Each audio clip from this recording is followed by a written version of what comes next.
Hey guys, I'm here with Erin. Erin, would you like to introduce yourself? Sure. So my name is Aaron. In terms of personality, since that's kind of the content here, I'm an INTJ.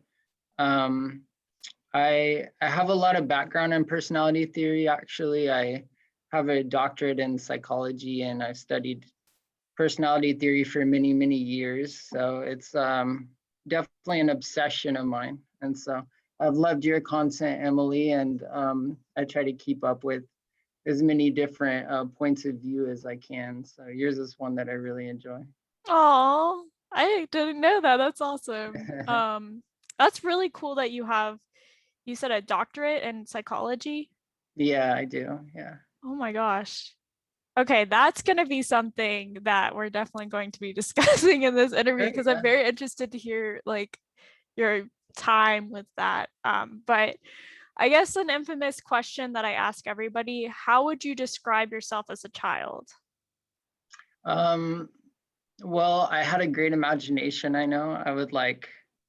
My parents always tell me about how I created people out of my fingers and played finger people all the time. And I was a little bit mischievous. I enjoyed like playing pranks on people and scaring people and doing those sorts of things. I was also kind of, I wouldn't say I wouldn't say I was a loner. Like I feel like people liked me. I was accepted by groups, but I didn't have much interest in being a part of groups.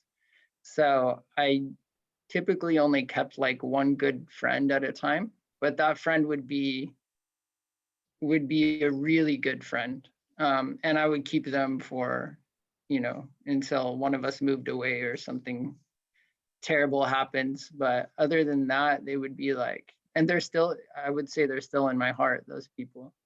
I definitely like give my entire self to, to one or two people at a time. And so I always had those connections. I was often put like I guess in like gifted programs in school. So I was somewhat segmented or segregated from the group in that way. Um, but I didn't necessarily enjoy those types of programs. So I wouldn't say that I excelled in them or anything. Um, I don't know. What else would you like to know about?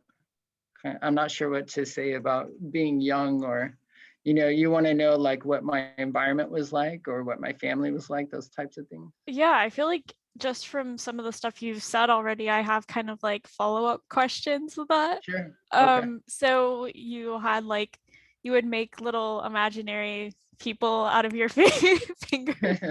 I used to do stuff like that too. Like I You would did? yeah, I mean I had like a really good imagination as well.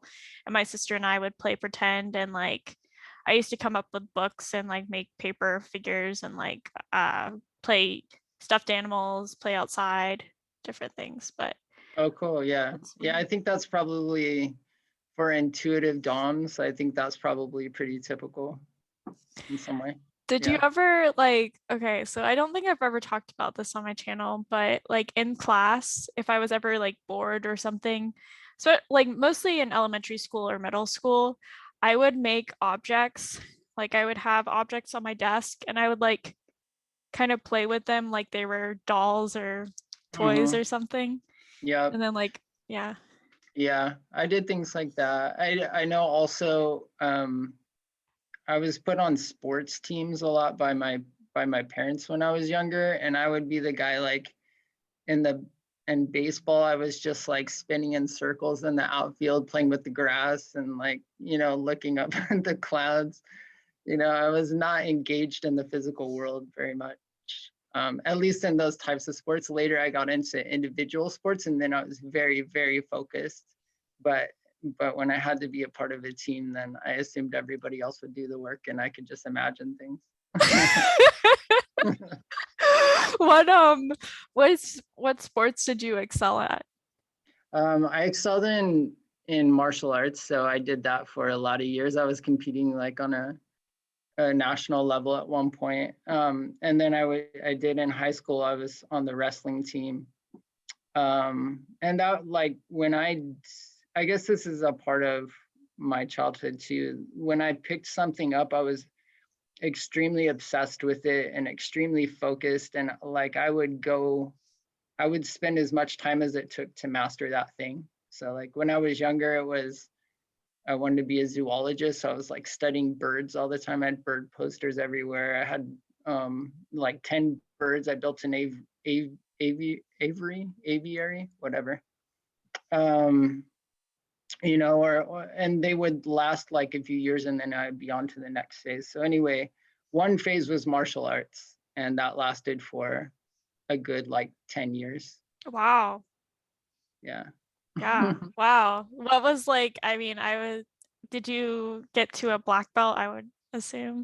Yeah, I did in Taekwondo. But later I migrated over to like jujitsu, and at one point I was training people at a cage fighting gym, like a UFC gym. But then my knees started to hurt and I started to get old. So Oh, that is, I feel like at a certain age, you definitely feel that. I mean, I definitely yeah. feel old. I feel old every single time I go on TikTok. Oh, right. Yeah. Yeah. How old are you? 27. Okay. Yeah. I got about 10 years on you. Okay. Well, still, I mean, in the grand scheme of things, that's still not old. Yeah. Yeah. No, 27 is when you start feeling old. Yeah. Yeah. I really felt it at 27. Like it was a very big difference between 26. I'm like, oh my Yeah. gosh. I think you grow a lot in those few years because it's like, I don't know, I feel like your early 20s are very much about figuring out what your strengths are and figuring out what you want and learning to kind of navigate the systems of the world, you know, and then it's right about 27 that you finally get to that point where you're like, okay, well, at least it was for me. You're like, okay, I think this is the direction I want to head.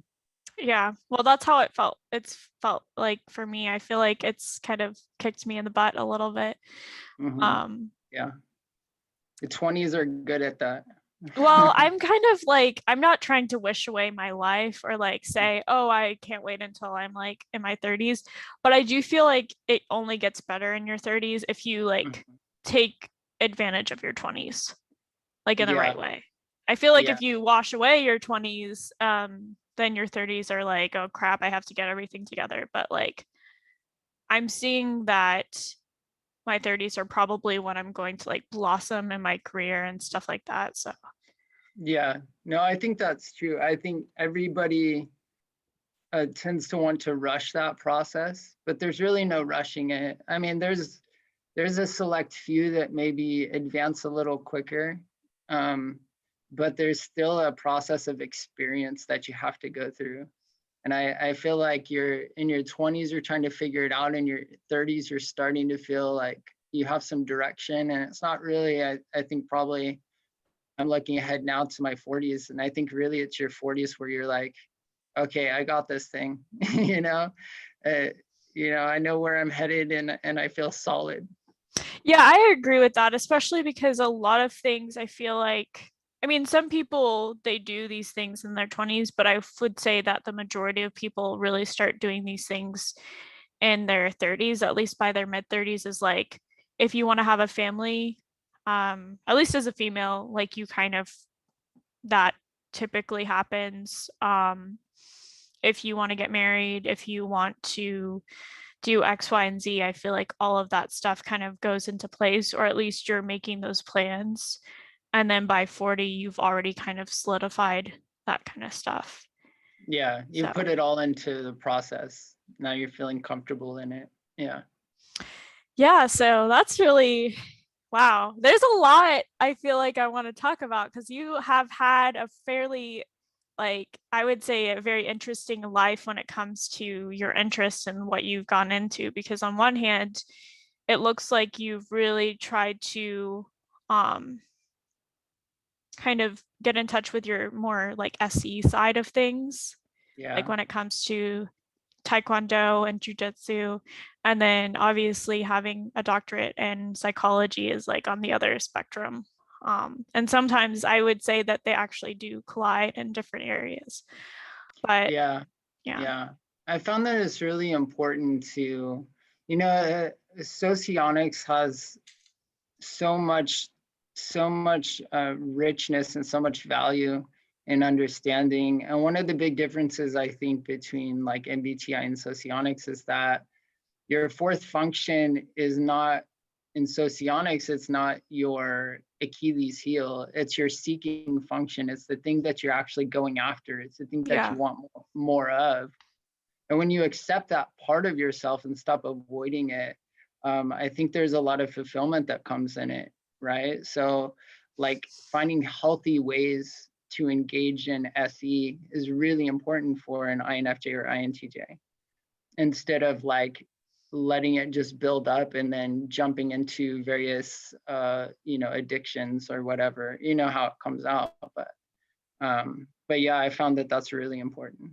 oh yeah, I totally agree, especially for what you just said about addictions. And that's something I actually want to like speak more about, because that's something I've observed in myself, but also other INTJs and INFJs, is that like if you use your SE in an unhealthy way, it can be Mhm. kind of a destructive addiction type cycle, or like Yeah. really indulging in the physical world and those experiences, and like Mhm. maybe the not the most productive way.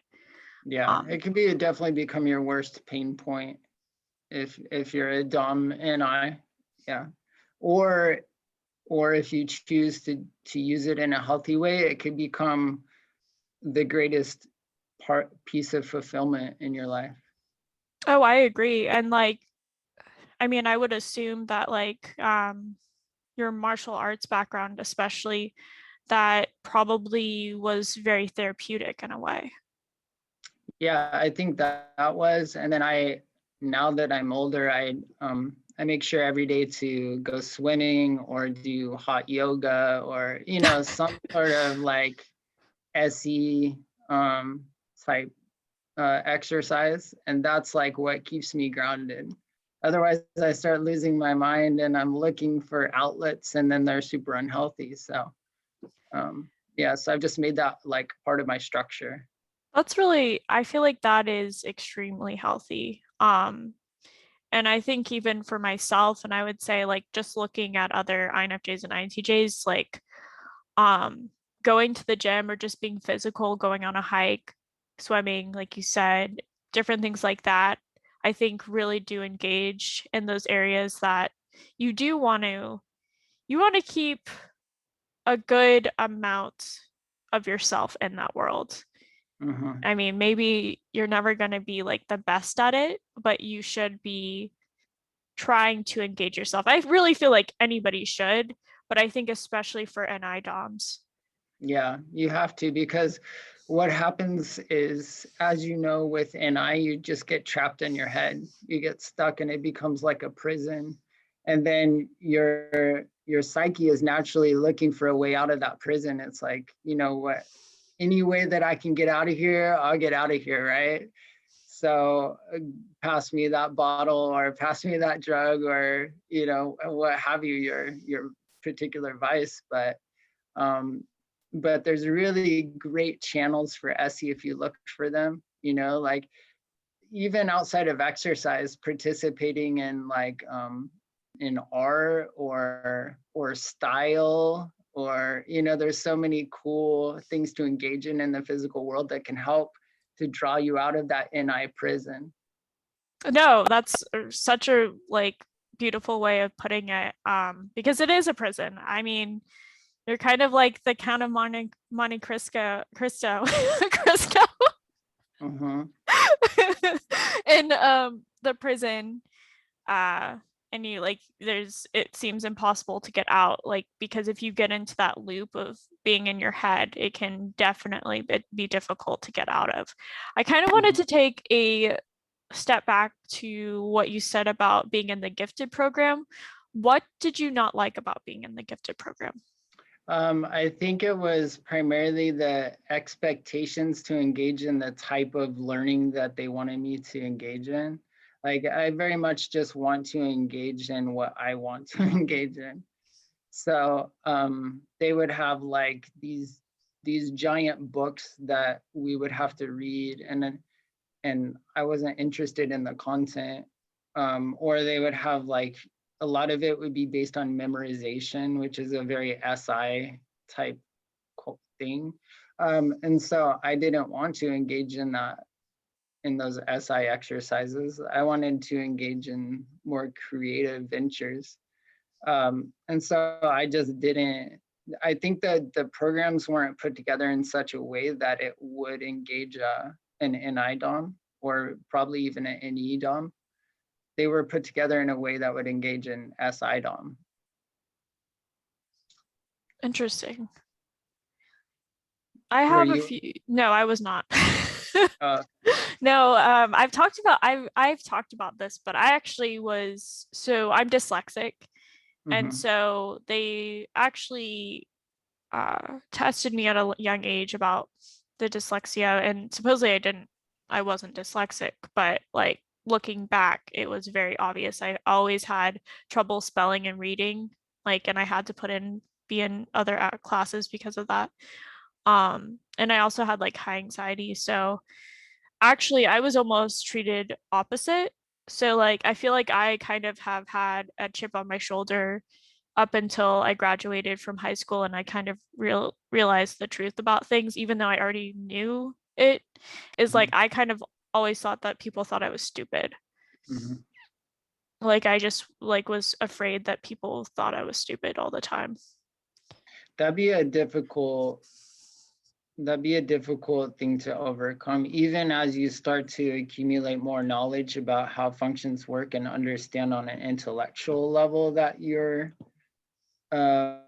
probably more advanced in your thinking, in at least in terms of like pattern recognition and strategy and so forth. Um, I'm sure that those psychological scars are still there though, aren't they? Oh, for sure. And I feel like, and I think it's kind of funny, and maybe this is like just kind of a coping mechanism in a way, but it's so funny when people think that I'm an INTJ. Like so many people think that I'm Mhm, an INTJ now because I guess I seem like I have like good TI, or like, I mean, some people say that I have good TI, maybe that don't think that I'm an INTJ. And then some people think that I straight up have TE. Like, I mean, I have all of the functions, but like I'm good at TE and I value TE. mhm. Um, and I think it's maybe the way that I talk about things and stuff, but I would say in person, I feel like people don't necessarily. Mm. Well, I mean, like, not that they think that I'm like whatever, like I don't know, but I don't think that people would really see that in person as much. That's that's another benefit of socionics versus MBTI, I think, is it's easy if you're just looking at MBTI, it's easy to mistype. Like I mistyped myself as an INTP for years. Even up through when I was writing my dissertation on personality, I was still typing myself as an INTP because when you're just looking at Myers-Briggs, it can be really easy to confuse your seventh and fourth functions, right? Oh yeah. You can think Myers-Briggs would say that the FE is my worst function in MBTI, and it is my worst function, but not because I'm an INTP. It's my worst function because I'm an INTJ. And then also, MBTI is like would say that I'm a judger, but I'm not really, I'm a perceiver. And so then when I took tests, I would test as a perceiver because I am, right? My dominant function is a perceiving function. And so it's easy to mix up types that way. So I only say that because if you're just looking at you from an MBTI standpoint, you can miss um, where your polar function is as TE, right?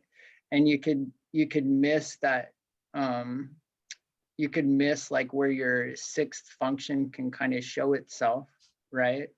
as like your I mean, your sixth function is kind of like it's a function that's really apparent to other people, right? But in MBTI, it would seem like you don't have it, right? So I don't know. I think when people are mistyping each other, a lot of times it's because they're just looking through a lens of MBTI. Yeah, and I say this a lot to people. It's kind of like I wish I could just like have a disclaimer, like always just have it like written on my, like maybe get it tattooed on my forehead, that MBTI tests are not necessarily like, I don't know. I just don't, people ask me like, what test should I take? And I just don't recommend any of the MBTI tests, to be honest, like especially things that don't really go into functions, or like, 16personalities.com, who's like, that is my mortal enemy. Like I hate that website, but I also like it a lot because I think it's a really good way of like getting people into, getting the test really quickly to someone that's new to Myers-Briggs or whatever. But Socionics, I think Socionics is definitely a lot more complex, as you know, but I feel like you're going to have a way more accurate type, if you are typed in Socionics first, and then you go backwards to Myers-Briggs. And you realize that the introverts are going to be flipped in Myers-Briggs because the last letter is going to be flipped, because in Myers-Briggs, they determine the last letter from your first extroverted function, whereas in Socionics, they determine it by your primary function, or your ego. And that to me makes a lot more sense in Socionics, to go by the function that you're like best at or whatever. Yeah. Well, and you can learn a lot from looking at your relation. I mean, that's the first thing that kind of clued me in on my true type was looking at relations charts, because I never got along with ESFJs. Like I just felt like this complete opposition to the way that they behave, right? Because it represents my polar function. And I was always very drawn to the ESFPs. Like I was looking through my life and I was like, wow, almost every really good friend that I've had in my life has been an ESFP. That's But so weird. if I was an INTP, that would be flipped, right? An INTP's perfect match is an ESFJ, and their conflicting type is an ESFP. For an INTJ, their best match is an ESFP, and their conflicting type's an ESFJ. So that was like a big clue when I was looking at that, and I was like, wow, let me investigate this a little bit more. But I think those relationship charts are really helpful in figuring out your true type. I agree. Which, by the way, That's just a really good way to help cement your type, because you're definitely going to not get along very well with your conflicting type. Like that's a really easy one to figure out. And you're definitely going to have like a magnetic pull toward your exact opposite, because their conscious represents your unconscious. yeah. The one thing I will say is I feel like I agree with especially the conflictor, and I would say that most people, and again, like that, so your conflictor is basically your negative opposite. Um, and they're going to be in an opposing quadra. Like, for example, as you know, you're in the gamma quadra, I'm in the beta quadra. So your opposing quadra is alpha, mine is delta. And I would say, yeah, you definitely, I think people typically, unfortunately, have to experience their conflictor quite a bit. Like whether it's a boss, a coworker, someone that they unfortunately have to spend a lot of time around. But I don't think that as many people have experience with their dual. Really? Yeah.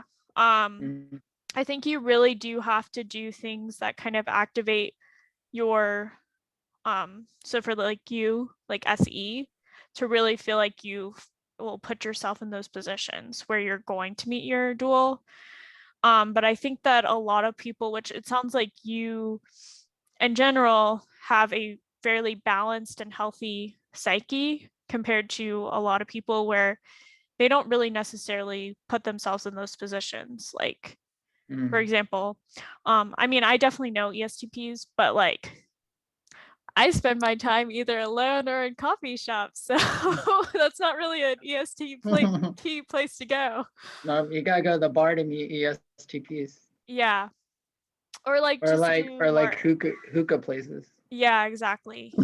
Or like, or party, or Yeah. which I feel like our duels kind of hang out, whereas like we would hang out, for example. It's kind of funny. But yeah, I think so. That's the one thing. And the other thing, which is I find, and I don't know if you have had this experience, but this is kind of like a fatal flaw of the conflictor and dual, is like your conflictor is going to look good at a distance. Like maybe you don't know them very well, but they're going to be like attractive to you in some way, maybe not physically, but like there's going to be qualities that you admire about that person. But the closer your psychological distance is, the more you dislike each other. Whereas like with your dual, you may not like them from afar.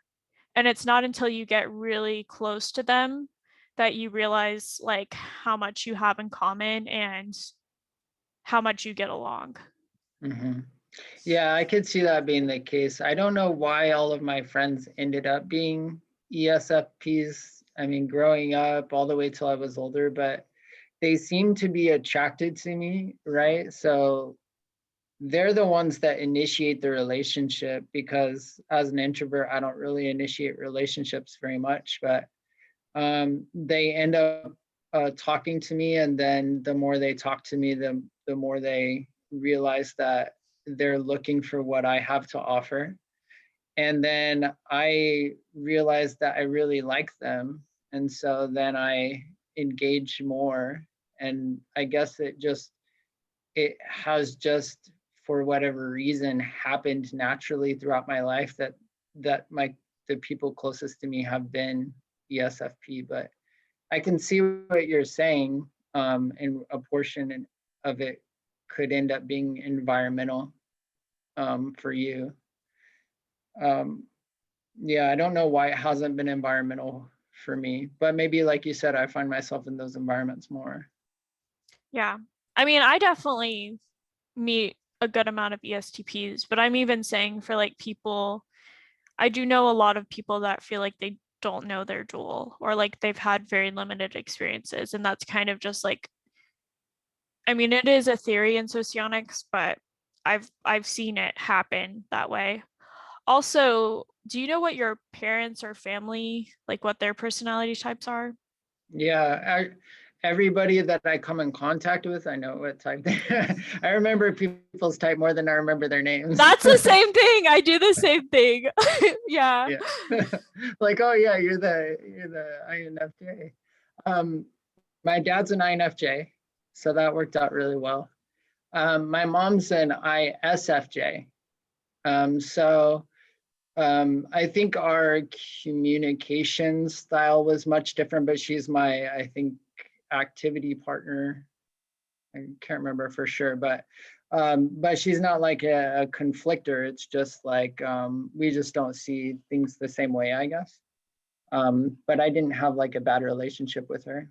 But I had a really cool relationship with my dad because INTJs and INFJs feel pretty different from the rest of the world. And so I think whenever they come in contact, um, they really enjoy getting to engage in their dominant function without people either not understanding them or distancing themselves from them because they think it's too different. So my dad and I had amazing conversations all the time, and we still do. So that's been really great. That's cool. So your mom would be like an ISFJ and Myers-Briggs? Yeah. So in Socionics, she'd be ISFP. Okay, so she would be your superego, I'm pretty sure. Okay, yeah, you might be right. Which I don't feel like, even though it's not one of the more favorable relationships, I don't think it's the worst. So like for Yeah. me, my sister's an ISTJ. So it's like they're in the opposing quadra. Um, and they have like their functions, whereas like your mom, they're going to have like the same um it's a how do I say it? They're going to have like the same introversion and extroversion stack, but it's Mm-hmm. going to be like the opposite function. So like your mom leads with SI and then her creative function is FE, whereas Mm-hmm. you lead with NI and your creative function is TE. Mm-hmm. So you're really opposites when it comes to functions, except for it's not in a way that's like that abrasive. I actually find in my experience with my own superego, like having a very close superego to me, I found that my sister and I like we really admired each other. And Yeah. I could see if that relationship was a parent-child relationship, I could see that that could be even more of a healthy relationship because at this point we used to fight all the time, but I think it's more the fact that we were sisters, Mm-hmm. and now we're like super close. I would actually say that that's better than some of the other, like, for example, I think that's a probably a better match than say you and an INTP in the same quadra. So like an INTJ and an INTP, even though it seems like they're very similar, you're going to be like it's almost going to feel like a parallel universe that you're doing everything completely different and you don't quite hit each other, but Mm-hmm. it's not going to feel like you ever can understand each other. Whereas I feel like with your superego, even though you do things very differently, there's like more of a level of understanding there, if that makes Well, and sense. I think that's what the description says of superego is that you will admire that person or you'll think that the way they do things is an admirable way to do them. And yeah, I agree with you um, about like for me an INTJ relationship, or for you INFp relationship, because the reasoning I would have is the function you're seeking is their polar function, vice versa, right? Yeah.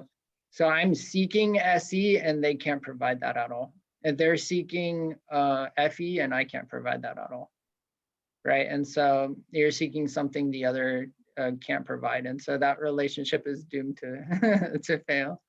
And you have nothing in like you it's like you're seeking something completely different and you just don't really have anything in common.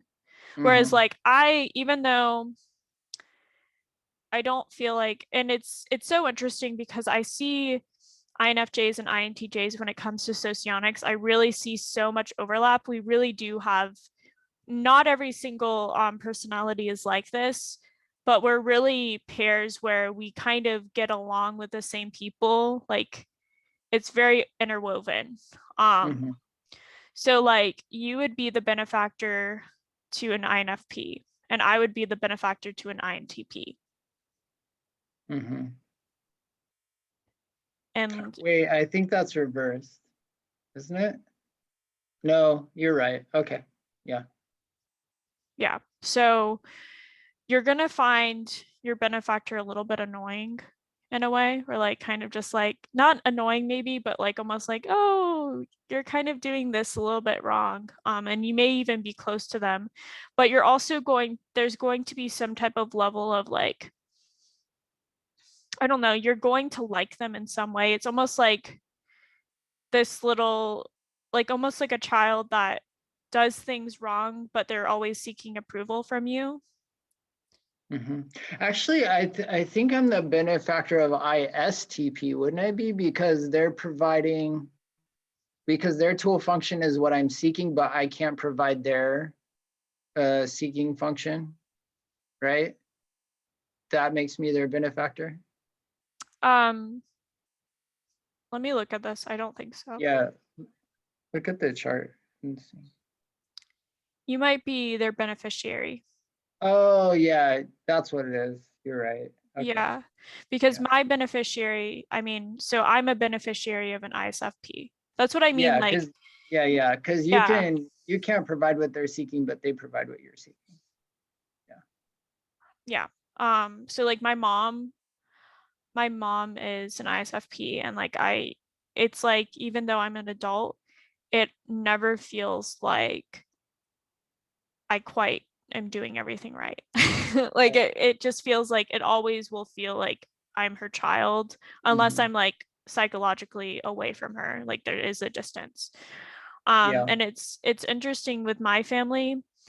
We're all in super ego and benefit and beneficiary loops.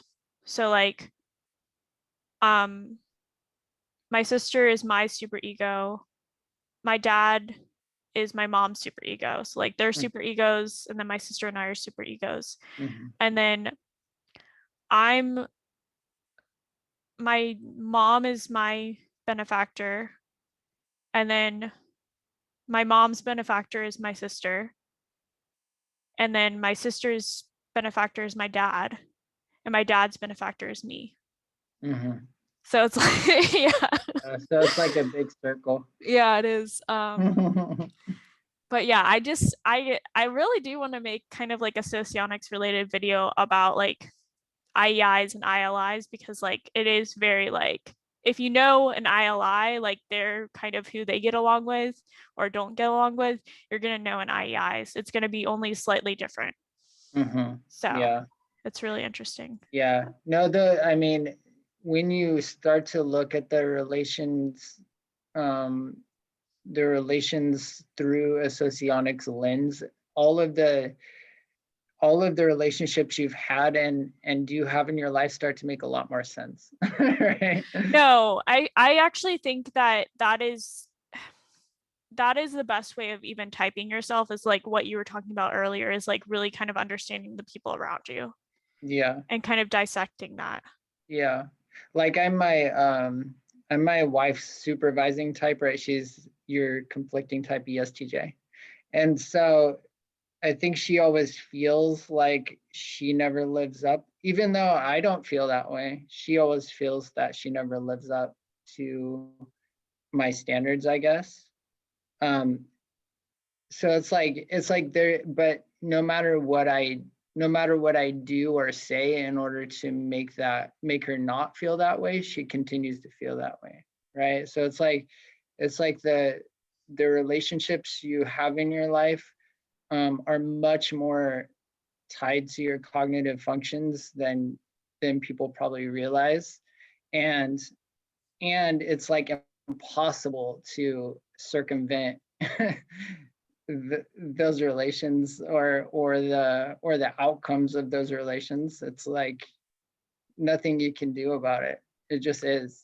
Yeah, I mean, you just have to, which there's only so much you can do, but you can try to be like as hyper aware about it as possible. But I don't know if that's like really the most comfortable situation, especially like if you're married to someone. Like for example, when I know that I'm around ESTJs, um, like it is my least favorite type, but that is also, and it makes sense. Like your least favorite type is probably ESFJ. It's Mm-hmm. just the way the cookie crumbles there. But at the same time, I've met a lot of really good ESTJs, or like people that I actually really like. But it's just I can't really leave my guard down. And I kind of always have to like perform to a certain level. That I'm not really showing my INFJ-ness to them. Yeah. Yeah. Yeah, and the other interesting thing that happens with your supervisee is that they always feel like you're trying to control them because your dominant function is the piece of information that they really can't engage with, right? So like with ESTJs or ESFJs, um, introverted intuition is like seems to them like manipulation because they feel like you're planning everything out before you do it, which in a way you are, right? But you can't help but see the result of your behavior and modify your behavior to get the result you want, right? You can't help that. That's the piece of information that you're engaging with. But to them, that feels like manipulation. It's actually, I would say it's pretty interesting because in socionics, I feel like the supervisor-supervisee relationship can be seen as very negative. But I would almost say in some ways, I find that to be a more positive relationship than your benefactor beneficiary relationship, even though the benefactor relationship is going to be like you're psychologically closer to your benefactor and beneficiary, but I don't know, like my grandmother's is an ESFJ and she's my supervisee. This is what I mean by like butterfly. It's like we like my conflictor is you're the supervisor to my conflictor and I'm the supervisor to your conflictor. Mhm. And so I actually have a very good relationship with my grandmother and she's like someone that I get along with really well. But at the same time, I know exactly what you're saying. Like the times that I have gotten like really annoyed with her in some regard have kind of come from have she's been triggered by my NI Mhm. or just like me kind of like seeing the pattern recognition even Mhm. that's triggered her but in some ways but it's interesting because like I feel like in general that isn't a horrible relationship. But I think it's good. Any kind of relation, I think it is good to really understand that relation. Yeah. Well, and I think all relationships can help you to grow, right? Like a difficult relationship helps you. Okay, well, here's my philosophy about life in general, I guess, is that I think that our goal, well, one major goal is for us to die to self, to learn to live for well, I think for God and for other people and to die to self. And I think all relationships can help serve that purpose, right? And especially the more difficult ones, because the more difficult ones require more death to self. So I appreciate the difficult relationships because I think I'm growing more than the easy ones. Yeah. But that's a really interesting way of putting it. Um, I guess that kind of gets me into why and how did you get into psychology?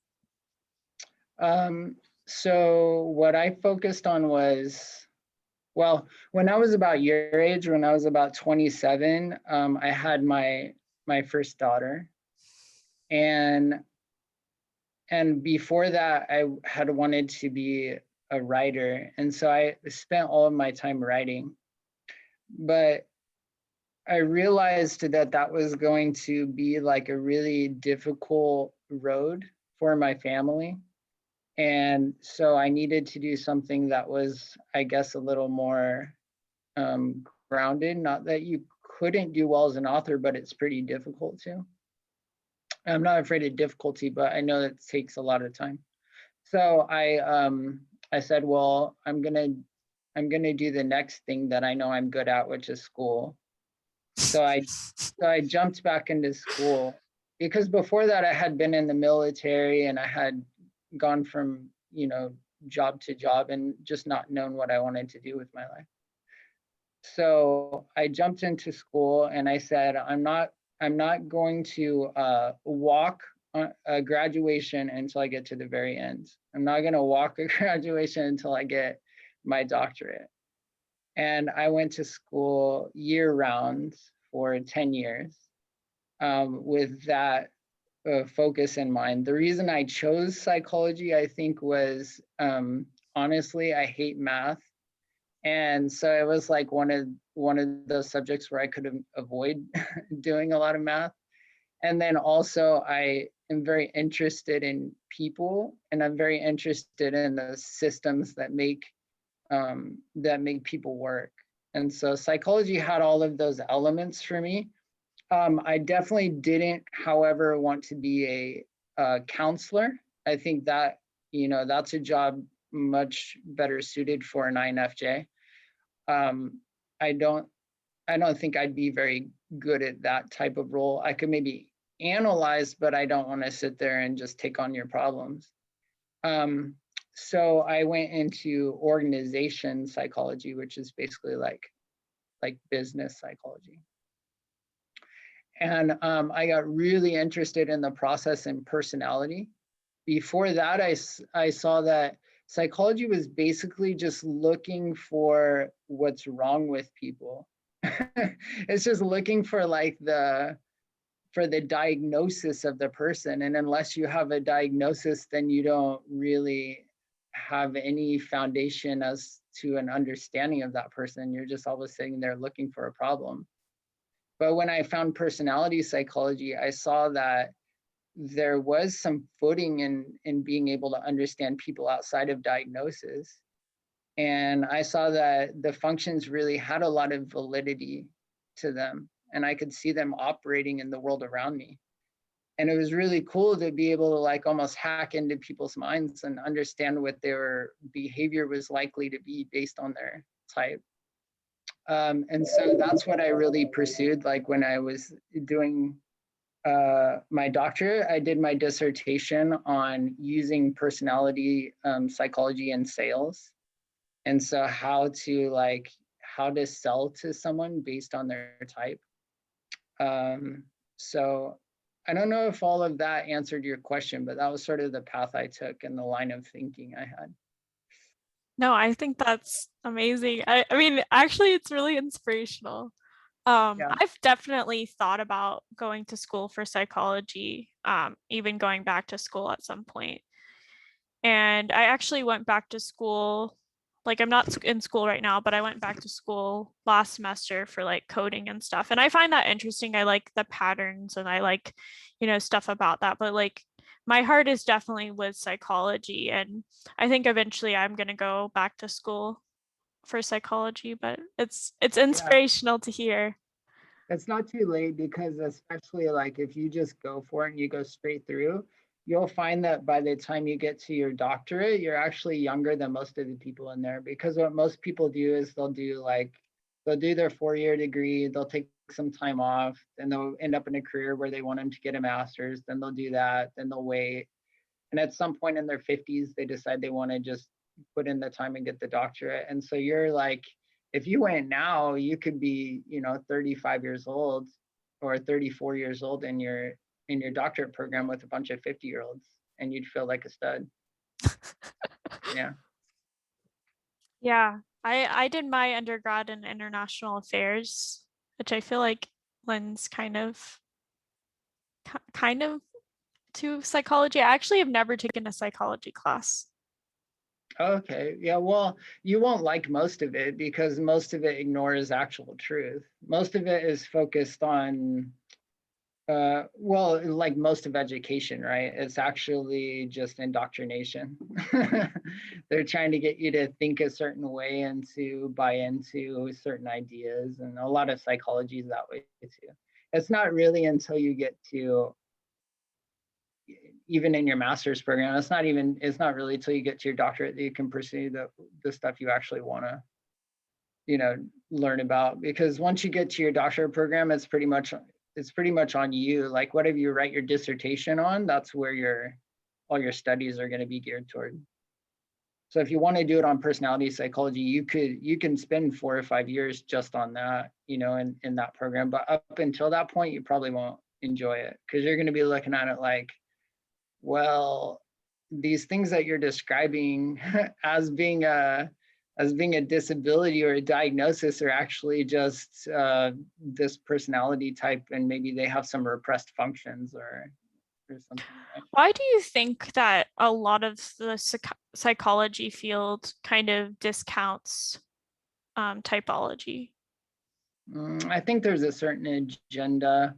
I mean, I'm an INTJ, so I'm a natural conspiracy theorist anyway, but but I think that I think there's an agenda to keep people ignorant to some degree, and there's a lot of power in really understanding how the human mind works.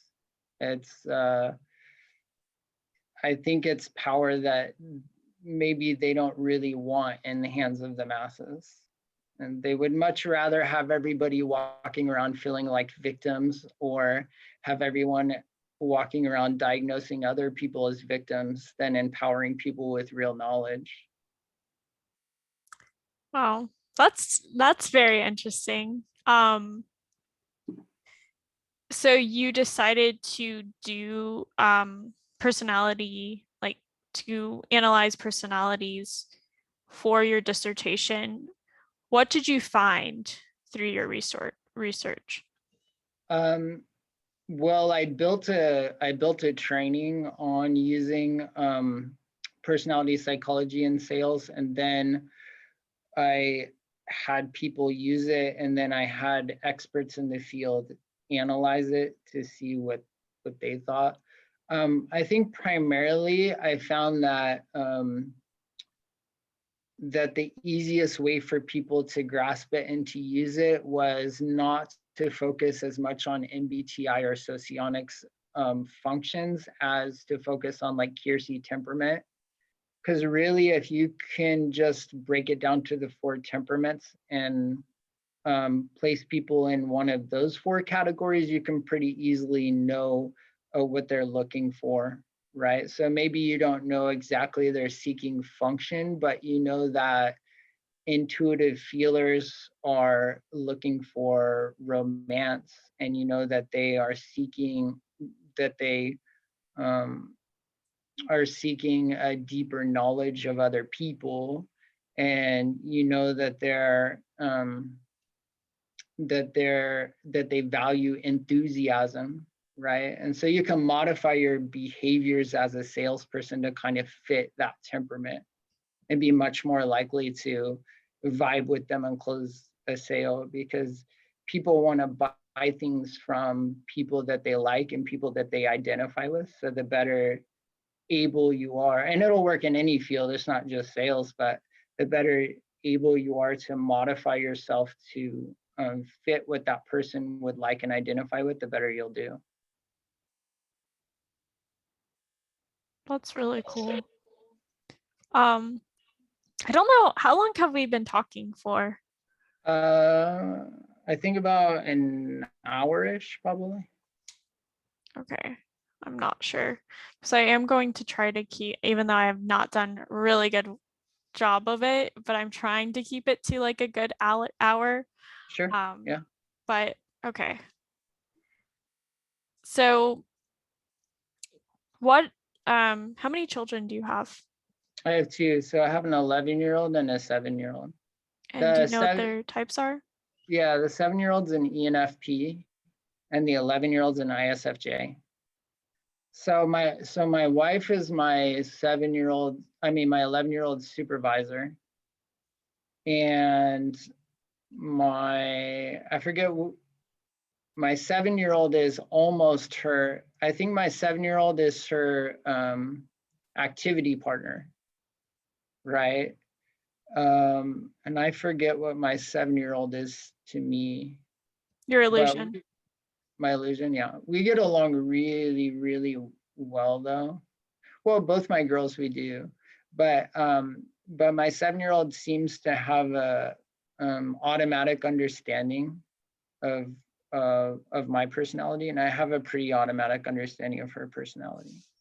Whereas That I feel would like it's a little more work with the ISFJ. that would make a lot of sense because your ISFJ daughter is going to be your super ego, and then um your ENFP daughter is going to be again your illusion, which for me would be an ENTP. And so you get along super well with those people. Like Mm-hmm. that's just going to be, it's almost going to feel like, it's almost going to feel like a dual Mm-hmm. relationship Right. that you Yeah. have with that person. Right. Which it does. Yeah. It does. Yeah. So what? So I was thinking of a question throughout this interview that I was curious about with you is, as a dominant NI, I'm sure that you're always like putting the pieces together to have like a root philosophy of life, and to figure out kind of, okay, well, what's the meaning behind everything? Where are you at in that process? What root philosophy have you come to thus far? That's a really, I mean, I feel like a loaded question in a way.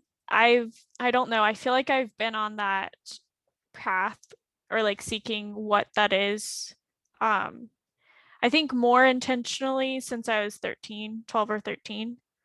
That's when I got into like personal development and like really studying, like, which I've kind of fallen out of it a little bit, but I used to really be into some of the like more modern day philosophers and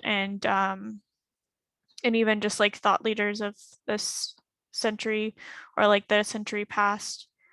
Um, and so I don't know. I think the more and more that sorry, my my nose, my nose felt like I had like a little feather right here. It might be a little No. hair, but what's it called? Wait a second. Sorry, I'm gonna. I feel like I have like a cat hair on me. Okay. It's just a really long nose hair. It's not gonna come off. No, it's not. I get that a I'm lot. Sometimes I'll get the cat hairs. I just saw one floating around. I see, like, I get cat hairs in my yeah. all the time in my like eyelashes, and then also on my contacts as well. So it's kind of annoying, but okay. Anyways, so I feel like, I think also just doing these interviews. So I started this interview series. I guess it was over 2 years at this point. Yeah. And then I also, before that, I had this like kind of picture interview series that I never really did too much on. It was more people that I knew in real life. And this was like before I got into YouTube and stuff. And just seeing the similarities, how vastly different people are, but also the similarities that people have on like a human level, on a core level. And I would say most people do have very similar experiences. We all experience like sadness, loss. We also experience joy, um, envy, jealousy, love, all of those things, all those human emotions, all of those human things. And at my lowest point when I was about 22 years old, that's when I started that series. And it was a way of like, it was called Unapologetic Faces. And I kind of like, that's something that's not this interview series, but it's something that I might come back to at a certain point. And it was just kind of leading into connection. And I would say kind of the roundabout answer to that question is just how interconnected everything is in the world and the universe. And that's kind of like my biggest thing. Like, even just different butterfly effects, one little thing that you do, you just don't know what kind of effect that has on someone else. Mhm. And Well, so, that's a very INFJ piece of information to look at, right? Is the interconnectivity of relationships, yeah. right? But what's like, what's the purpose? Why are you here? What is my purpose? Yeah, or anyone. I mean, I think our purpose is really trying to get like get to a human level with people. And I think we kind of start out as children, especially, we're able to see past like different masks that people have, and things that I feel like we're kind of burdened by other people. We're told who we are by other people, and then that's something that we start believing in our own minds, like to the point that sometimes those thoughts about how other people perceive you, even if you don't see yourself as someone that like really cares about what other people think, there is a certain point that it does get implanted in your mind in some ways, and just kind of breaking free of that and really getting to, I mean, I do subscribe to the idea of enlightenment and getting into that, getting closer to, if you want to say God, the universe, finding that way of just kind of releasing your ego, like you were kind of talking about before, and getting to a point where nothing is going to necessarily phase you, and you're able to work on those creative endeavors for a period of time. Like I think that most people need to be in the creative process for most of their life, but then at a certain point, getting to this point of enlightenment and going from there. I don't know. I don't know if that makes sense. Yeah, no, it makes sense. What do you think the purpose would be of getting to that point, right? So like let's say you're at the end of your life or you take your last breath, right? What was the point in doing it? I think living out like your potential, and I think that's very different for everyone. Like I think everyone is born with certain gifts and certain things that they can do for the world and make it better. I think you should always try to leave the world better than you came into the world. So I mean, I don't know how to. But let's say everyone did that, right? I'm just asking you because I went on this same path when I was in my 20s. So let's say that everyone did that, everyone lived out their full purpose. What would the point be? What, why is it important? I think it's important because anybody that is going towards their purpose, there's going to be obstacles in their way. Like there's not going to be like a straight path for anybody. And people that do have a straight path, like more of a straight path, it's going to be harder in other ways. So like maybe someone that grew up in a very wealthy um environment, maybe monetarily and like economically in other ways, like maybe they have the privilege to get to their purpose sooner, but they're not going to be able to appreciate it as much as someone that has to struggle a little bit to get there. And I don't think that you necessarily need to know your purpose, but just kind of striving to be that best version of yourself. And in the process of like kind of stumbling through life, you start to realize more and more about you, but also the other people around you. And I think through that, you build connections, you make a lot of mistakes, you fail, but that's really preparing you for your time after you die. What is Um, what does that time look like, do you think? I don't know. I grew up Catholic, um, and there's a part of me that I would say a very strong part of me that believes that people go to an afterlife.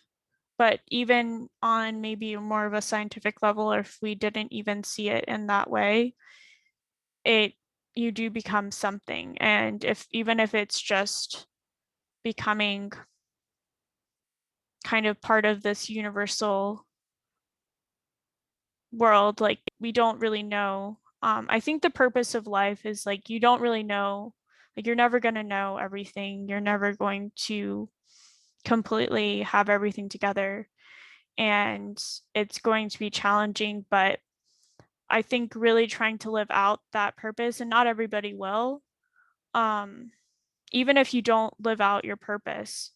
I think by even not doing that, you're still living out your purpose. Like, I think it's kind of inception in a way. I don't know You what the meaning of life is. So you want to hear some cool science? So there's this lab called Heart Math. I don't know if you've heard of it, but they were doing this study where they were measuring the beats or the electromagnetic pulses between heartbeats. And they actually found that the heart knew things roughly like 4 to 5 seconds before the brain did. And they actually found that 90% of the signals that went between the body and the brain came from the body and went to the brain.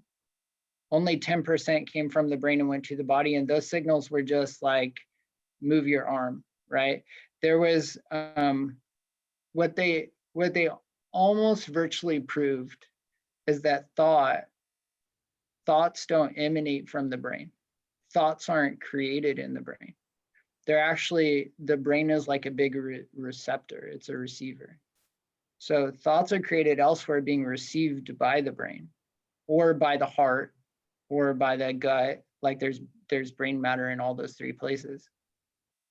But then that makes one think, okay, well, if thoughts don't emanate from the brain, then where are thoughts created?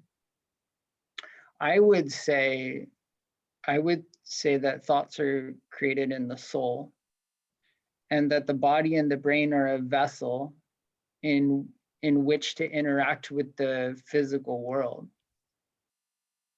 But I think the physical world is passing away.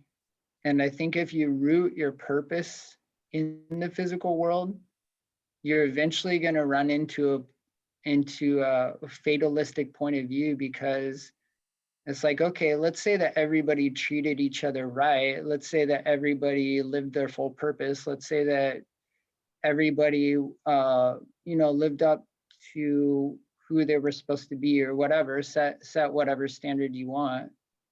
If at the end of it, you were just a body and you're turning to dust, then what did any of it matter? None of it mattered.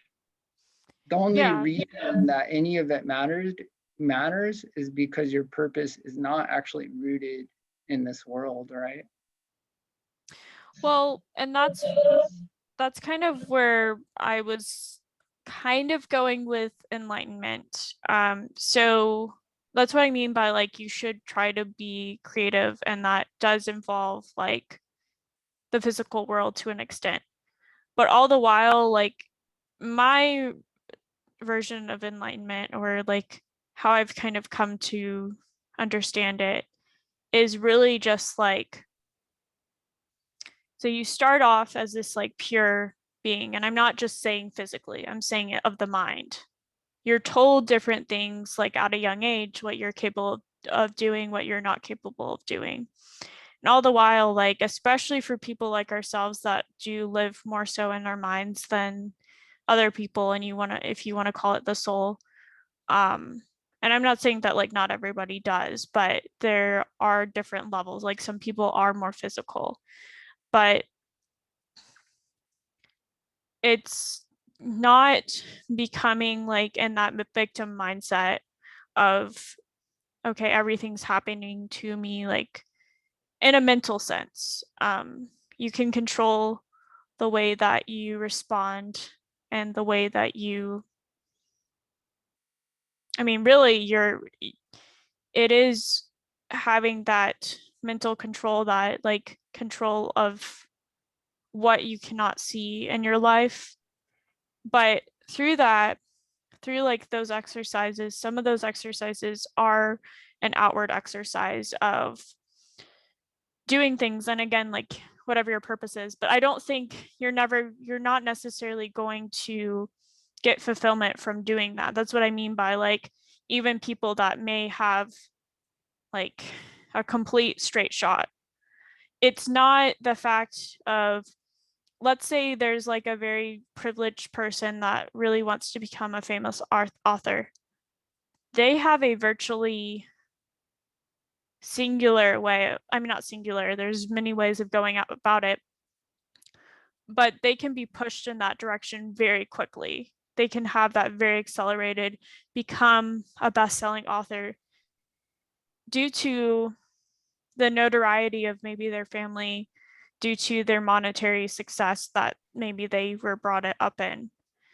But through that journey, even though they are going towards their purpose, they're not necessarily going to feel fulfilled. And that's because a lot of that process of going towards your purpose is a mental slash like soul level, like getting to it in other ways that can't be really comprehended in the physical world. Like a lot of Well, it, if that makes sense. yeah, no, it makes sense.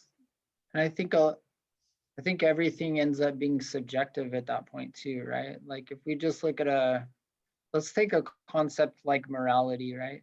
So if we said there's no objective source of morality, right? If we said, okay, there's no God, there's no source to give us an objective truth as to what's moral and what's not, then what we end up with is we end up with a subjective morality.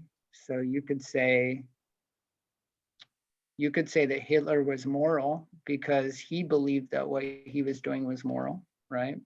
He believed that by cleansing the genetic pool or whatever he thought that he was doing good for the world. Or maybe you decide that that a greater group of people is required to make something moral. So then you could say, well, all of those people who were engaged in turning Russia communist and resulted in millions of deaths were moral, or uh, the people that were behind creating various wars were moral because there were a lot of people behind those things, right? But it's like, okay, you end up with this very convoluted model when you take out an objective source. And that's true of anything you look at, right? So even purpose. So if you decide that purpose is just a part of the individual's experience and that there's no objective source of purpose, then I would argue that you're actually devoid of purpose at that point. Does that make sense? Yeah. So I like really, which I don't mind talking about it, but like I really do try to, and I don't know why, but I do try to avoid talking about like religious things without being like, and I guess it just doesn't matter because like a lot of people know at this point, but like without playing devil's advocate, like I do believe in objective morality. Mm-hmm. I do believe in that there is a God. So I think that that in itself is like a purpose because you are going towards something. Um, and but in that process, it's yeah. I was just wondering what your experience with those ideas was, because I know as a dominant NI, you're always going to be thinking about those things, about all those types of concepts. And I remember throughout my whole 20s, I was just like on this journey to figure that whole thing out, right? So I was like reading every book on Buddhism and every book on New Age and like, all the different thoughts and philosophies that I could find, and I just remember like trying to figure it all out. And it wasn't until I decided, okay, there's actually got to be an objective source or nothing makes sense, that I started to like realign my philosophy in a coherent way, So I was just curious what your journey was Yeah, like. I mean it's interesting because I've always like so I mean I was born Catholic, I was raised Catholic, like I was um but there hasn't been like a time period in my life where I didn't believe in a like objective power or like truth or morality. And that's not something that like I just I don't know why. It's just something like growing up, even like with my friends, I didn't really talk about just Mhm. because I don't like to make people Well, as an uncomfortable. INFJ, you don't want to make anyone uncomfortable, right? Yeah. But at the same token, it's like if that really is your belief system, and then aren't you serving people in a better way in the long run by giving them truth? You know what I mean? Like even if it's uncomfortable, or what you believe to be truth. I think a lot of it, it's not like I just don't talk about it at all, but I think there's a lot more that can be told with action rather than like with words because I'm not really good. Like I think I'm pretty good at debating on certain subjects and I'm pretty good at like, persuading people in some ways, but when it comes to that, I don't try to be that persuasive with my words.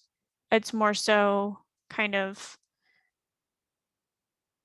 something that I like to have people see um in the way that I am. Um Yeah. No, I would agree with that. I would agree with that philosophy. I think actions carry a lot of weight. I also think like you've been given a platform and you have a purpose on this earth. And if it's rooted outside this world, maybe it's an individual decision. It's something that you'll have to, think about and work out in your own mind, but maybe there's some responsibility um, to use your platform to fully reach that purpose. Not discounting your philosophy, I agree with it as well, but just a thought. yeah. Yeah, that I don't know. Like it's something that I definitely want to get into, but I'm very slow. Like in some things I'm slower to uncover. Like for example, and this is obviously going like a different but when it comes to like my channel and my platform, um I do speak about like Myers-Briggs quite a bit. And I've sprinkled in socionics here and there. But when it comes down to it, I definitely see the value in Myers-Briggs, but I don't see it as the end all be all when it comes to typology. And I see it more as a bridge, and I see it as a very it's a bridge that looks very beautiful but isn't very structurally sound. Mhm. Um, that kind of leads you to other things like socionics. Um, Mhm.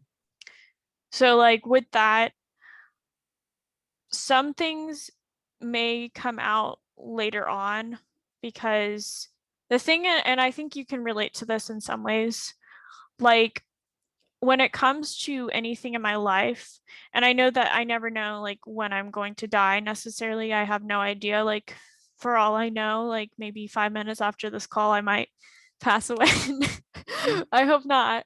Um, but or like you never know with yourself.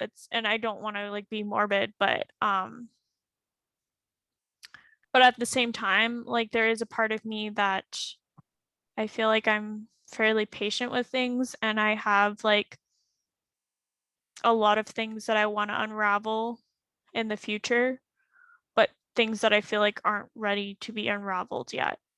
Yeah, Like I can I can throw out, understand that. yeah, yeah. Like you want to make sure things are fully baked, and it's almost like you want to make sure that your ideas are sound before you start to show people what they look like, right? Well, particularly when it comes to like that side of me, I don't even really talk about that kind of stuff like any very detailed way, even with my close friends.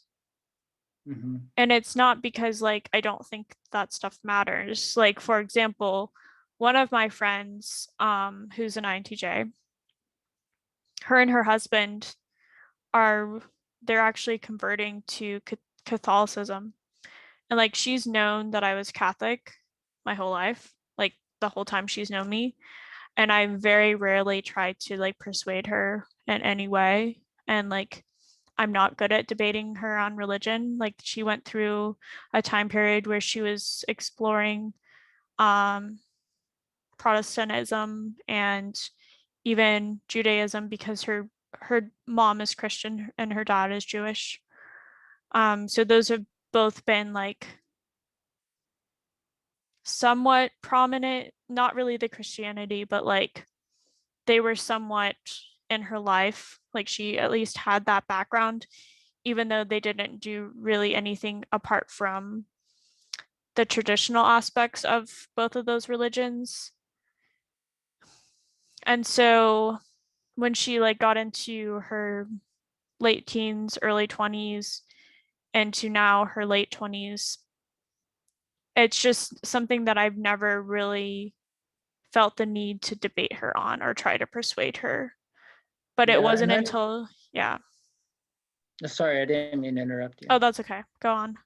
Um, I don't think there's much value to be gained in debating people anyway, right? I think though that, before our generation, it was like people would talk about these subjects without um without everyone feeling offended. And like if you read like the philosophers 100 years ago, it's like these subjects were out in the open. People were discussing these ideas, and somehow we've ended up in this culture where everyone feels like they have to be offended all the time, and where you're not allowed to like just open up deeper subject matter, and we're all relegated to like this carnality in a way, in our ideas and our beliefs. And it's like, I don't know, it's a little frustrating because I think about it and I think, well, who's behind this? And am I falling victim to someone's plan to do this to me and to do this to our culture, right? To do this to our society where nobody talks about these things anymore. And it's like there should be an open dialogue because it's a huge part of the human experience. I mean, functions are a big part of the human experience too, but there's a greater depth to humans. There's a greater depth to people. There's something beyond the mind, Yeah. and we're not allowed to explore it without everybody jumping up and thinking they have to debate and get offended and whatever. And it's like, I almost feel like people have been conditioned that way.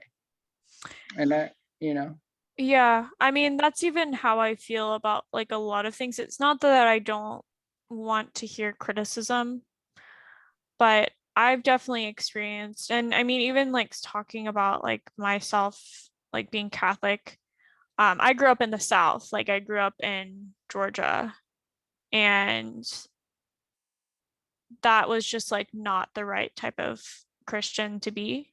Um, is Catholic. I think that there's a like I was told for a lot of my I would say actually it got the first time actually I think someone told me this was in high school was there was this girl that was Southern Baptist, and I remember she was in my choir class. Like I still remember this like interaction. I'm pretty sure she was probably an ESTJ to top it all off. Like looking back. But I remember kind of just casually talking about this kind of stuff because I used to do it more so. And also, of course, like at church, I could always talk about that stuff. So like when it came to like talking with other Catholics, like I would feel very like open about talking about those things. It just was not really something that I would bring up that much in school, just because I also just didn't talk. But like somehow religion came up, and she was talking about her being Christian. I was like, yeah, me too. And like I said that I was Catholic, and she said that's not Christian. And I understand that a lot of people like may believe that, but Well, I think religion is a big problem because I think religion is man's attempt to control man by using God, right? And so I don't personally subscribe to the idea that people need to box themselves into religion necessarily, right? And yeah, it causes a lot of pain in people. It caused pain in you, right? That situation caused some scarring, it caused some pain. And it's like it leads to a lot of suffering, and then people discount God because of those types of things that they went through, right? And so religion is like very destructive in that way. But I don't know. I think the process, at least for me, was like, okay, you first get a grasp on that there's an objective source, that there's a creator. And then you try to figure out like, okay, well, what's my relationship with this creator? What does that look like? If this creator is like a morally perfect being, then where do I stand? And then I realized that, I think at that point I kind of realized I had a problem there. So there was some reconciliation that needed to take place. And so then I guess you start looking at, okay, well, what does that process of reconciliation look like? You know? yeah, And so I think that's kind of the path that a person takes. For me, uh, I saw that I saw that Jesus was the answer. I saw that's the only hope I had. That's the only reconciliation available. That's what I found. But um, but not everybody takes that path in the same way, and not everybody does it as quickly as other people. And we need to have a lot of grace for each other in that. We need to have a lot of grace for each other in this human experience and in this path, and not be so quick to like segment each other out and put each other down and use religion as a destructive force. It's like we could all be on this journey of discovering God and discovering the deeper part of ourselves and the deeper part of humanity together, but we end up in this isolated individual experience because we're all too afraid to talk about it. yeah. You know what I mean? Well, I mean, and that kind of is when I was younger, it wasn't like I looked down on people that had different religions or something, or even like Mm-hmm. different sects of the different religions. So like when that girl like told me that, that was like I feel like it was pretty scarring. Like obviously I still like remember it very vividly. And I've had that like argument be presented so many times. Um and for me it's if I took apart the religious aspect of it, I do really like the traditional aspects of Catholicism. But apart from that, like more than anything, like I see myself as a Christian. Like if I had to take away that Catholic, like if even if I had to take that away.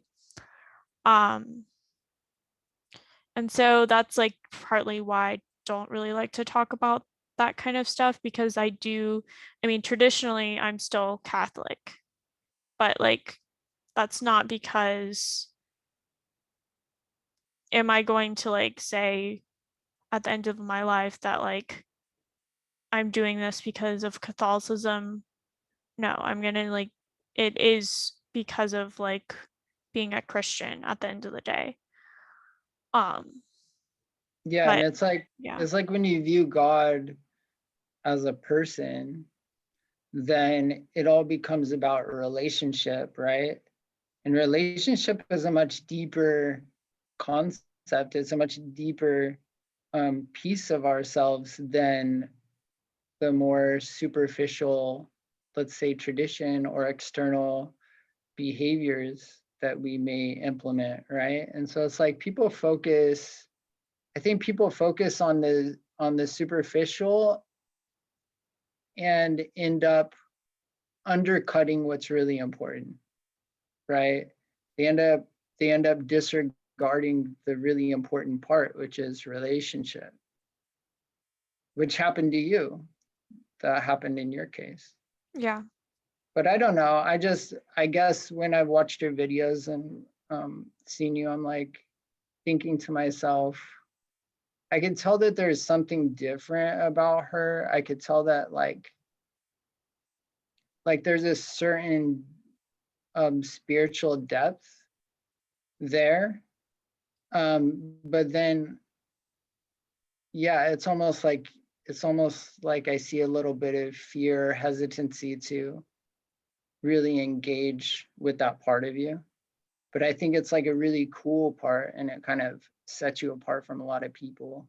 So that's why I was curious. I just was yeah. sitting here wondering. Well, I feel like the psychologist turned on because so many people say that I psychoanalyze people in these interviews, which is true. I mean, I do, and it's not like in a malicious way, obviously, but I just really like to get to the root of things. And I think that there's a lot of questions you can ask. And I think that some of the questions are pretty, like, a lot of the questions that we had, apart from some of them, are just like, they're pretty simple, but there's a lot of depth to the answer. Mhm. Um, but yeah, as far as the interview, I think that I'm going to wrap it up. Is there anything else you want to say? No, I enjoyed talking with you, and I just wanted to be a part of what you're doing because I think it's really cool. And so keep at it. And I look forward to watching more of them as you engage with other people and get to know them. And I wish you the best in your endeavors. Well, thank you. I'm gonna Yeah. bye, guys. Bye. Nice talking with you.